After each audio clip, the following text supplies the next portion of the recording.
Daily taste the daily.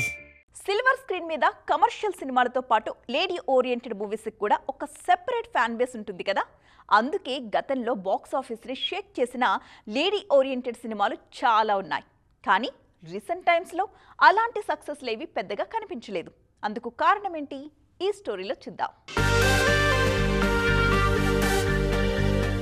Commercial సినిమాల్లో super success అయిన beauties తర్వాత లేడీ ఓరియంటెడ్ సబ్జెక్ట్స్ మీద దృష్టి పెట్టడం అన్నది కామన్. గతంలో అలా లేడీ ఓరియంటెడ్ సినిమాలు చేసి సూపర్ హిట్స్ సాధించిన బ్యూటీస్ చాలా మందే ఉన్నారు. కానీ ఇప్పుడు పరిస్థితులు మారాయి. రీసెంట్ టైమ్స్ లో లేడీ ఓరియంటెడ్ సబ్జెక్ట్స్ ఆశించిన స్థాయిలో సక్సెస్ ఇవ్వడం లేదు. ఈ మధ్య విమెన్ సెంట్రిక్ సినిమాలు చేసిన భామలు ఆశించిన స్థాయి సక్సెస్ సాధించలేకపోయారు. ఘాటీతో వచ్చిన అనుష్క, పరదాతో ప్రయోగం చేసిన అనుపమ పరమేశ్వరన్ నిరాశపరిచారు. ది గర్ల్ ఫ్రెండ్ సినిమాతో రష్మిక హిట్ టాక్ తెచ్చుకున్న ఆ సక్సెస్ ఆమె కెరీర్ కు పెద్దగా హెల్ప్ అవ్వలేదు. తాజాగా కీర్తి సురేష్ రివాల్వర్ రీటా సినిమాతో ఆడియన్స్ ముందుకొచ్చారు. ఈ సినిమా టాక్ కూడా అంత పాజిటివ్ గా ఏం లేదు. దీంతో లేడీ ఓరియంటెడ్ సినిమాల ఫెయిల్యూర్స్ కు రీజన్ ఏంటన్న డిస్కషన్ జరుగుతోంది.